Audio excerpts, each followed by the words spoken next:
Të nderuar vëllezër dhe motra, dua t'ju tregoj një histori shumë të shkurtër e cila ngjason shumë me atë që po ndodh sot. Një gjeneral ishte duke udhëtuar me makinën e tij nëpër male. Në një rrugin takon një çoban. Ndalon për ta provuar këtë. Shikon që kishte një qen të mirë kopeje dhe i thot: "Nëse e vret qenin tënd, do të jap $10,000. Çobani mendohet pak. Të fitonte $10,000 për një kohë të shkurtër nuk ishte e lehtë.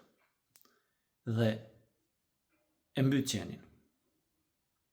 Edhe pse ishte besniku i tij, edhe pse ishte shoku më i mirë i tij në ato male.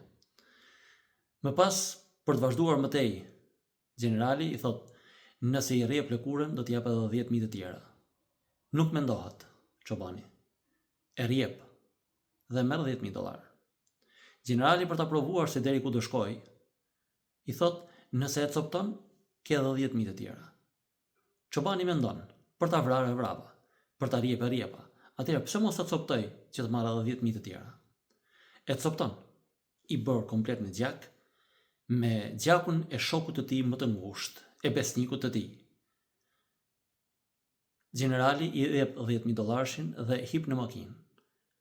Sa niset pak makina, çobani i thot: "Nëse më jep edhe 10,000 të tjera, unë e ha mishin e tij për zjalli."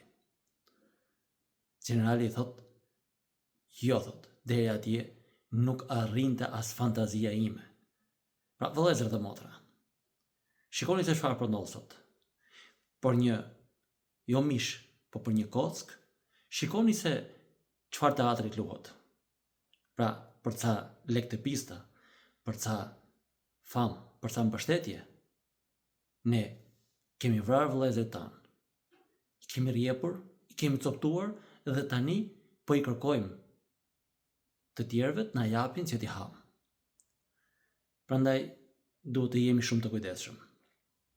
Mos mashtrohemi nga fjalët e bukura nëpër ekrane, nëpër fushata, sepse ato nuk janë fjalë të tjera, vetëm se fjalët e një gjenerali i cili do të na çojë sa më larg njerëzillekut. Zoti ju ruaj, Zoti ju bekoft.